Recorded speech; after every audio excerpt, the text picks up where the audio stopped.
नमस्कार, मैं हूं अंकिता दुबे। आप देख रहे हैं बीसीएन टाइम्स। आइए देखते हैं छत्तीसगढ़ के साथ देश विदेश की 10 बड़ी खबरें फटाफट अंदाज में। छत्तीसगढ़ के बिलासपुर जिले में सोमवार को बाढ़ में एक ही परिवार के 4 बच्चे बह गए, जिनमें से 3 की मौत हो गई है। वहीं एक की तलाश जारी है। बताया जा रहा है कि मनही माता मंदिर के दर्शन के लिए श्रद्धालु पहुंच रहे थे। इस दौरान अचानक बाढ़ आ गई। मामला खोगसरा इलाके का है। जानकारी के मुताबिक मृत बच्चों की पहचान गौरी ध्रुव, मुस्कान ध्रुव और 13 साल के नीतीश ध्रुव के रूप में हुई है। ये सभी बलौदाबाजार जिले के भाटापारा के रहने वाले थे। परिवार के साथ मनही माता दर्शन के आए थे। वहीं एक अन्य घटना बीजापुर जिले के नारायणपुर में भी घटी है, जहां 3 ग्रामीण और कुछ स्कूली बच्चों से 11 लोग नाव में सवार थे। इस दौरान बाढ़ में नाव पलट जाने से 2 बच्चियों की मौत हो गई।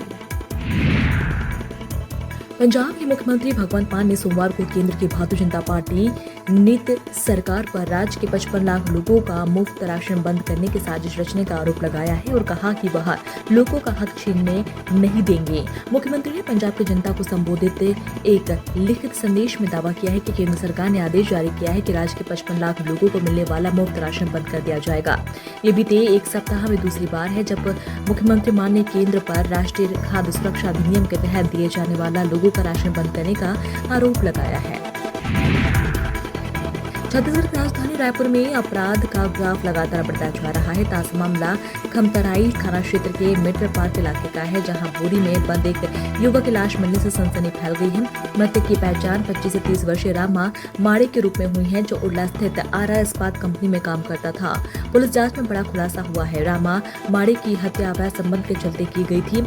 आरोपी महिला सोनम बंजारे ने अपने पति कृष्णा बंजारी और देवर रामा राम के साथ मिलकर इस वारदात को अंजाम दिया है। हत्या के बाद शव को बोरी में भरकर मेटल पार्क इलाके में फेंक दिया गया था। आधुनिकता के इस दौर में लोग सेक्सुअल डिजायर को पूरा करने के लिए सीमाओं को लांघने में तैयार है। युवाओं में एक दूसरे को देखकर सीखने का चलन तेजी से बढ़ रहा है। 2 दोस्तों के बीच पत्नी की अदला बदली का अजीबोगरीब मामला सामने आया है, जिसे जानकर पुलिस भी हैरान रह गई है। शादी के कुछ दिनों बाद ही ये खेल शुरू हो गया था। फिलहाल पुलिस ने दोनों पक्षों की शिकायत पर मामला दर्ज कर लिया है और आगे की कार्रवाई कर रही है।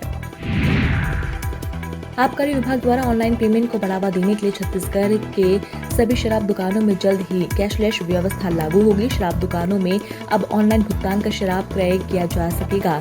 आबकारी मंत्री लखनलाल देवांगन ने आज आबकारी विभाग की समीक्षा बैठक में इस संबंध में कहा कि शराब दुकानों में ऑनलाइन भुगतान को प्रोत्साहित किया जाए। शराब दुकान में 100% भुगतान ऑनलाइन के माध्यम से होना चाहिए।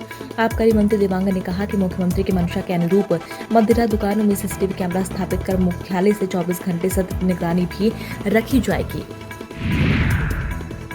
छत्तीसगढ़ के अधिकारी कर्मचारी के लिए 2% महंगाई भत्ता बढ़ाया गया है। मुख्यमंत्री विष्णुदेव साय ने बीते दिनों से लेकर घोषणा की थी। अब इस संबंध में वित्त विभाग ने आदेश जारी कर दिया है। अब प्रदेश के अधिकारी कर्मचारियों को केंद्र के बराबर 55% महंगाई भत्ता मिलेगा। इससे पहले केंद्रीय कर्मचारियों को 53% महंगाई भत्ता मिल रहा था। वित्त विभाग की ओर से जारी आदेश के मुताबिक 7वें वेतनमान में आने वाले कर्मचारियों को अब 1 सितंबर 2025 से 55% डीए मिलेगा।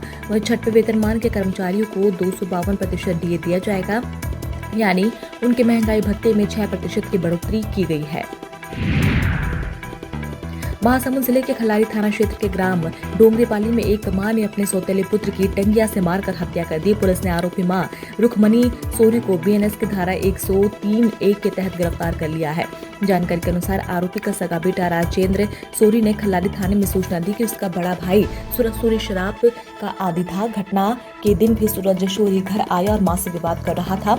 वो मां को पत्नी बनाऊंगा कहकर गाली गलौज करने लगा था। तभी मां रुक्मणी आक्रोशित होकर घर के अंदर रखी टंगिया से सूरज सोरी के सिर में 3 बार वार कर दिया। सूरज को घायल अवस्था में 102 की मदद से अस्पताल ले जाया गया था, जहां रास्ते में उसने दम तोड़ दिया। यातायात पुलिस की सख्ती के बावजूद कई लोग अब भी हेलमेट ना पहनना, रॉन्ग साइड चलना और सिग्नल तोड़ना जैसे नियमों का उल्लंघन कर रहे हैं। इसके चलते रायपुर पुलिस ने भी सभी 2 पहिया वाहन शोरूम संचालकों के लिए सख्त गाइडलाइन जारी की है। इसके मुताबिक अब बिना हेलमेट के नई बाइक वे नहीं बेच पाएंगे। गाइडलाइन में कहा गया है कि कोई भी 2 पहिया वाहन शोरूम के संचालक बगैर हेलमेट के गाड़ी की बिक्री करते हैं तो मोटर व्हीकल एक्ट के तहत कार्रवाई होगी। इसमें शोरूम संचालक के साथ ही गाड़ी खरीदने वाले के ऊपर भी एक्शन होगा।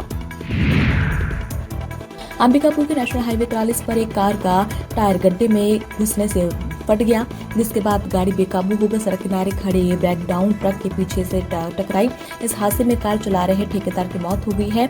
वहीं घटना गांधीनगर थाना क्षेत्र की है। जानकारी के मुताबिक गोधनपुर निवासी अतुल सिंह एक अन्य दोस्त की बर्थडे पार्टी में शामिल होने अंबिकापुर से अजब नगर की ओर जा रहा था। जैसे ही कार एक गैरेज के सामने पहुंची, गड्ढे में कार का टायर घुस गया और फट गया। अतुल का सिर ट्रक के पीछे लगे लोहे के एंगल से टकराकर सिर फट गया। डॉक्टर ने उसे मृत घोषित कर दिया।